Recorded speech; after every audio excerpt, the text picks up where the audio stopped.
other things being done. I would encourage Minnesotans and folks across the country in this moment. You're seeing neighborliness and kindness rise to the occasion, is go and find out what they're doing there and give some help if you can.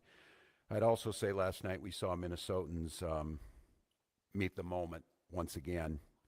Thousands of Minnesotans demonstrated last night peacefully. They shared a message about the reckless ICE mobilization is not keeping us safe and led to the tragedy that the world witnessed once again. To Minnesota, I say thank you. There's strength in numbers, there's power in peace, and what we saw was a beautiful vigil to a life that we're starting to learn more about. And I will let those that want to push out false narratives, to slander or defame Renee Good, Minnesotans will tell her life story. Minnesotans will be there to defend her honor and see this as a human being, not a moment in time or the callous casualness that I've watched some people on TV gloss over what they saw. We've also spent a lot of time talking last 24 hours about accountability.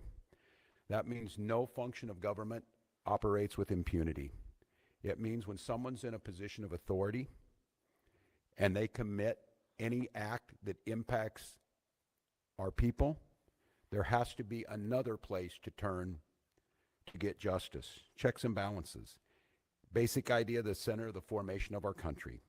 It's the only measure that protects us from the abuse of government or federal overreach or tyrannical government. Yesterday, the Minnesota Bureau of Criminal Apprehension, the BCA, spent the day yesterday attempting to get that accountability. We have learned that the Trump administration has now denied the state that ability to participate in the investigation. And I just want to make this as clear as possible to everyone. Minnesota must be part of this investigation. These are nonpartisan career professionals that have spent years building the trust of the community. There's a BCA Force Investigations Unit that was created by the legislature, by the people of Minnesota, to provide an independent, consistent, and trusted mechanism for investigating the use of force incidents involving law enforcement officers. Minnesota has seen our share of these. And what you've seen is, and I have witnessed it during my time, that these professionals have risen to the moment. They are trusted by people. People who are not by inclination trusting of law enforcement or government have come to see the professionals at the BCA as true arbitrators that can get them justice.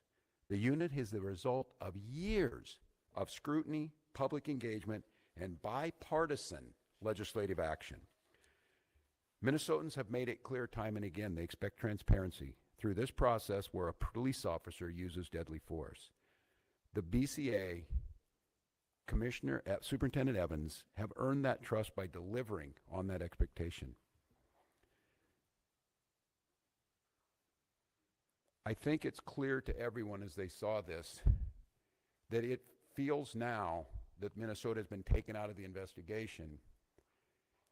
It feels very, very difficult that we will get a fair outcome.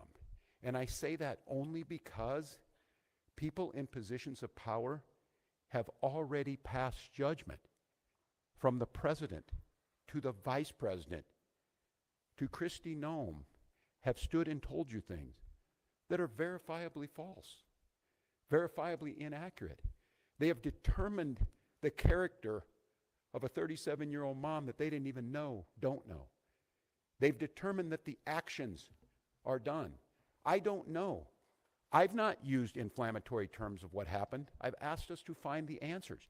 The only way we find the answers is a thorough investigation by nonpartisan professionals. We've delivered that. We've been able to do it. We've earned the trust.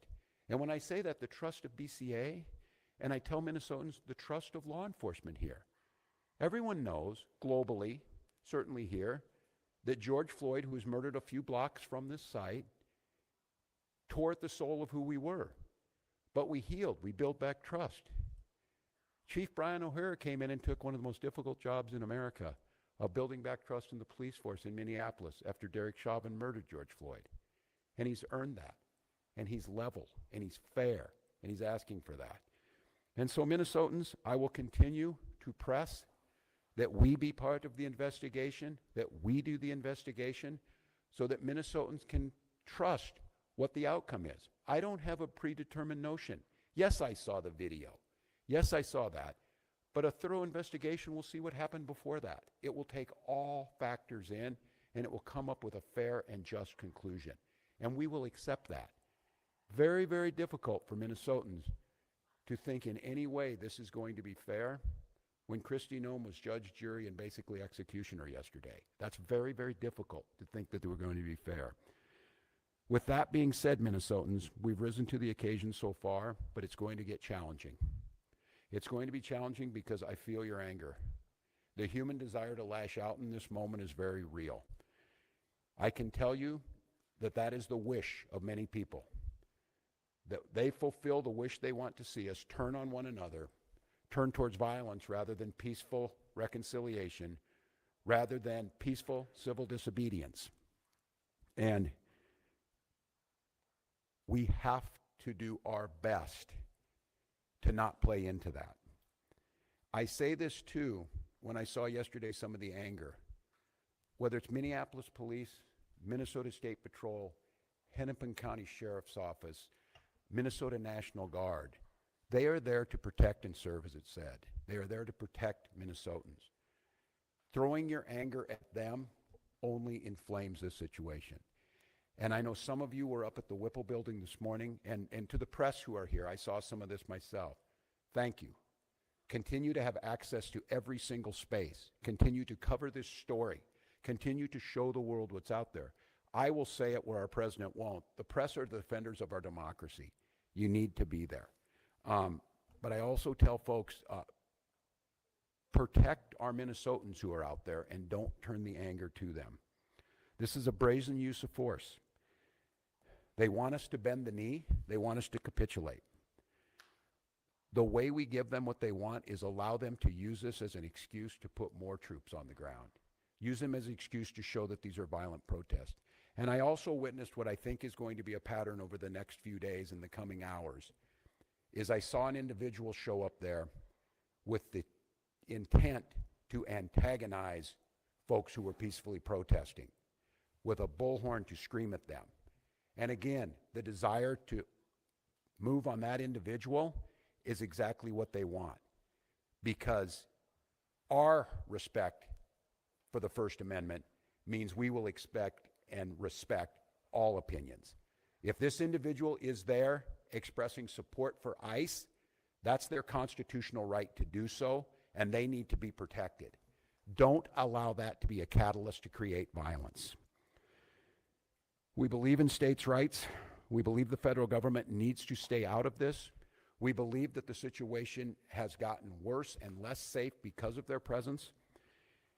And I will just say there were two incidents yesterday I saw after this that just tore at my soul. I saw an individual at the scene identify themselves as medical personnel, a physician, and asked to provide aid, and an ICE agent said, "I do not care." That lack of humanity was chilling to me. And after this incident happened, and after the tensions rose, ICE agents entered a Minnesota school, causing disruptions at that school. I can't say this strongly enough as governor, as a parent, as a teacher. To our elected representatives, Democrats and Republicans, I beg you, I implore you to tell them to stay out of our schools. This tragedy will be magnified 100-fold if this fight moves into the hallways of our public schools amongst our youth. And they're watching us. They're watching us now, how we respond. So I've got a few simple asks. Let us, the professionals, handle this on Minnesota soil, this investigation. De-escalate this situation by removing yourselves from this situation with these 2,000 agents that were put here. And above all else, stay out of our schools. I'd like to ask you to care, but that might be a step too far for some people. But I know Minnesotans care. So we'll protest peacefully. We will win in courts. We will certainly win in the defense of our democracy, because the American people see what's happening here. But the way that we don't win and the way that we lose, if this turns towards violence and allows them to escalate, it cannot happen. So I ask the grass top leaders out there, the faith leaders, the folks who are on the streets, and in many times the true leaders are not the elected officials. They're the folks on the ground. I beg you, implore you, follow those words of the leaders we've had. I had the privilege of serving with John Lewis, and John talked about good trouble. I'm not telling you not to find good trouble, but I asked John many times, I said, John, I don't know if I'd have your self-restraint. Didn't you want to lash out? He said, yes, daily. But he said, I wanted to win this. I wanted to do what right, and I wanted justice to prevail. And to do that, I knew the only way was to not lash out, to not give in to that. So to each and every one of you, we're not going to win this through violence. We're going to win it through justice. We're going to win it through compassion. We're going to win it through Minnesota Nice, and we're going to win it by holding every one of these people accountable as they should for what we've seen on the streets of Minneapolis. With that, I'm going to turn to Commissioner Jacobson to give you a situation update. Thank you, Governor. Again, I'm Bob Jacobson, and it is my honor to serve as the Commissioner of Public Safety. First of all, again, I want to express my sincere condolences to the loved ones of Renee Nicole Good. Someone has lost their life, and that is not something that anyone takes lightly. Minnesotans came out yesterday to express their grief, their frustration, and their anger at this terrible tragedy. I expect that they will continue to come out today. And I want to thank everyone who demonstrated peacefully.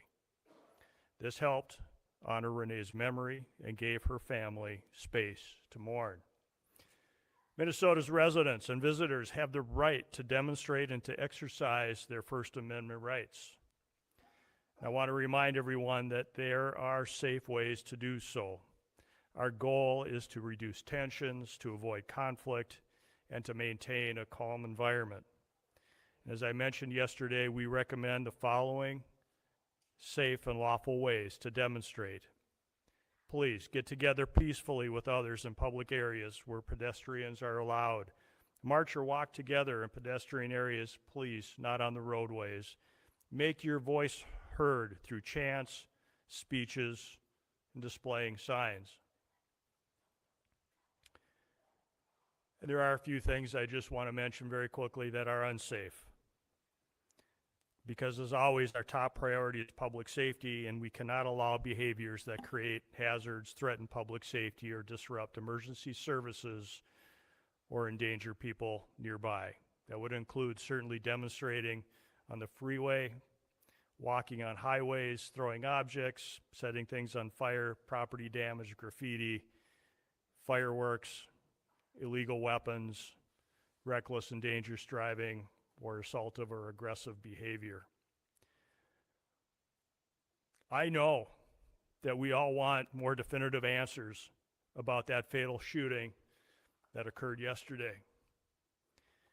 And as we are able to get those answers and dispel rumors and false information, then we can rightfully honor Renee's memory and help her family, loved ones, and our community heal. With that, I'll turn it back to Governor Walz and maybe a few questions. Please. Esme?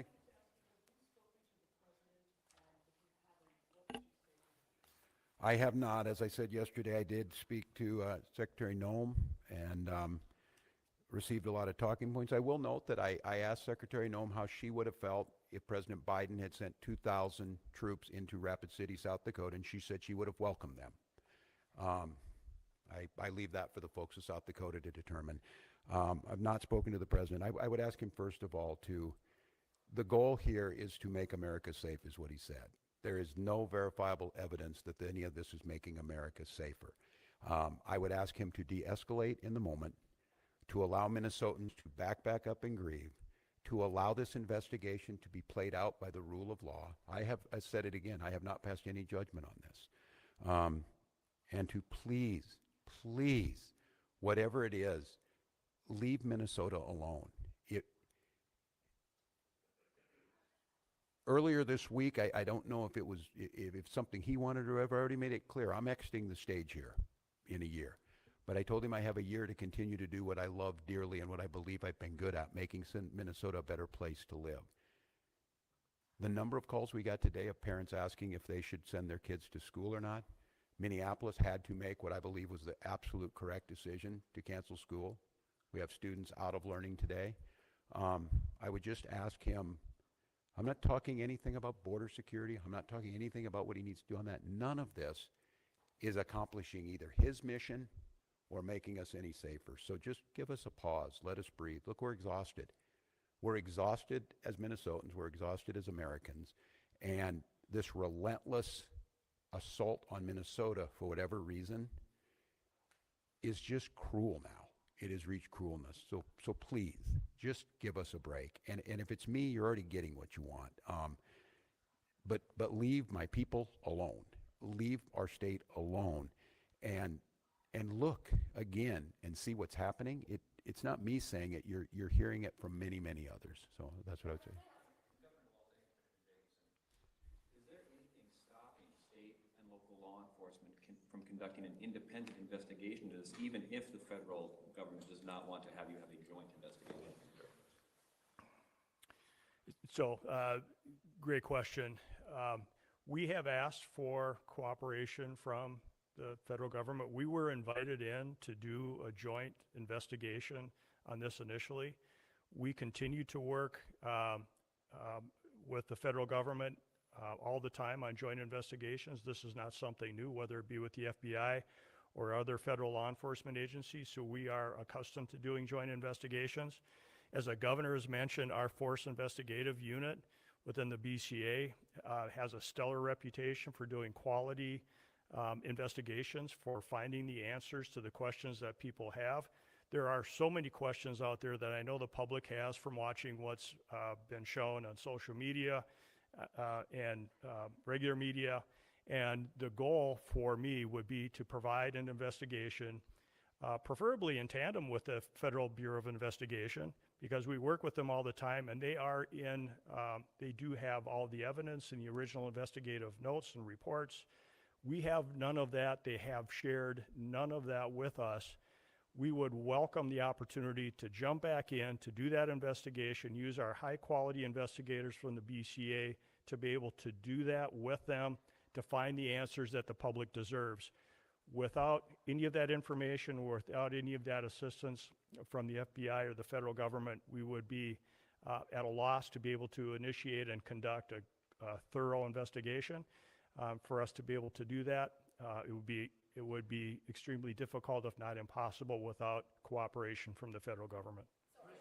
How difficult would it be to file state charges without the cooperation of the FBI? To be able to file state charges, we would need, again, a full investigation, which would include the opportunity to have been at the crime scene, to have had the opportunity to take a look at all the video and evidence that the FBI would have in their possession. I don't make any prejudgments about what happened yesterday. We can all see what we want to see on the videos and what we have seen in the media. That doesn't mean none of us, I will not, as a public safety professional, jump to any conclusions as to who is at fault in this. What I will say, though, is that unless we do that thorough investigation, unless we have access to all of that evidence, unless we have access to the agents that were involved in that, to any witnesses, without any of that, we would not be able to put together a quality investigation for any prosecutor to be able to make a determination as to whether or not someone should be charged with a crime. I'm going to note on this, too, that no one less than Tom Holman yesterday said it would be unprofessional to pass judgment ahead of time. Now, the disconnect between what Tom Holman said and Kristi Noem said needs to be rectified by the federal government. I will note, too, this is a question I asked, not being an attorney of my team, and it will go to the family, that there will certainly be civil cases filed on this, and those will be filed in Minnesota court and be held in court. Corn? What is standard operating procedure when a federal agent of any kind in Minnesota shot and killed somebody, a civilian? Are you usually involved? Is there usually a joint investigation? Generally, if there is any investigation involving use by a federal officer, generally the federal government, federal officials will lead that investigation. We have participated in numerous investigations in the past. It is very infrequent where there's a use of force by law enforcement officer, federal law enforcement officer, but we have worked jointly and shared information in previous investigations. I'd like to say, I'm gonna add on this, I'm gonna say, if you truly wanted to de-escalate this situation, the logical conclusion would be to follow that procedure and allow Minnesota to participate. And that's where we started yesterday, and it's one of the reasons I came out here, and I'm not going to criticize that because that was the proper process, and I'm going to have to talk to Minnesotans to try, and it's a very difficult task. I think we all know what can happen here, to calmly wait until all the facts come out. I think you in this room are seeing the gravity of this situation by not allowing Minnesota to participate, and the prejudgment that's already been made by leadership creates a very, very dangerous situation. And that's why, once again, I'm going to reiterate to our federal partners, simply let us be part of this. Use our professional folks. They will gain you the credibility and the trust of Minnesotans to believe the work that you're doing is honest, and it's not just a whitewash to backfill a predeceived notion. All right, so I got 10. That the state can do to put in additional protection around schools or to allow for additional e-learning days for these situations? Yeah, it's interesting, Dana, that you would ask that. We were just, as we were coming in here discussing, someone asked about that, and they mentioned Ruby Bridges and the Little Rock folks about escorting people in. We have not determined that yet, but it is a situation that we're going to have to explore. As I said, again, the thing that cut me deeply was watching what happened in our schools and the chaos, and I was on with Commissioner Jett this morning as he's talking to folks from St. Cloud to Duluth about what they think about today. Should we be in classes today and tomorrow in those schools, or does it pose a potential risk? And so we're trying to figure that out. I think many of the things and the lessons we learned during COVID is local communities and local schools being able to make some of these decisions in the long run probably gets us better outcomes, but we are deeply concerned with that. I'm going to come back as soon as we get any more information from all of you. We'll be in front of you again. I will reiterate, and many of you know my wife Gwen, the First Lady, is an English and literature teacher, and we were talking about some of this, and she got asked the question, and it was when will all of this end? And what Gwen said, it will end when enough people say it will end, and I think that is sage advice. And then I couldn't help but thinking, and it scares me a little bit. I heard those words. We remembered, many of us in here in sophomore, and we read it, that the party told you to reject the evidence of your eyes and ears. It was their final, most important directive. It certainly feels like that in this moment, and so I want Minnesotans to not believe that I'm telling you not to be angry, not to be scared, not to be feeling a little bit hopeless in this moment. But I would also say this, and I saw it last night, I saw it during George Floyd, I've seen it throughout our history. When things looked really bleak, it was Minnesota's first that held that line for the nation on that July 3rd, 1863. And I think now we may be in that moment that the nation's looking to us to hold the line on democracy, to hold the line on decency, to hold the line on accountability, and more than that, to rise up as neighbors and simply say, we can look out for one another. We can have differences, but we've proved to the world going on 250 years that our democracy could hold. It feels to me like we're at one of those inflection points, that simply asking our government to give us accountability, listen to local leaders, ratchet down the rhetoric, let people feel safe in their person, and let's let our kids go to school without fear. Let's let our kids go to school knowing that tomorrow could be a little better day. And so we're going to work on that. I'll leave you with this, and I'm not sure when we'll get in front of you next, but to Minnesotans, again, just one last time, don't give them what they want. Don't give them the unrest that they want. Don't give in to allowing them to bring more folks in here. Don't allow them to expand this somewhere else. Rise up, wrap your arms around your neighbors, peacefully express your First Amendment and your constitutional rights, and let's start healing, get some answers, and move Minnesota forward. Thank you.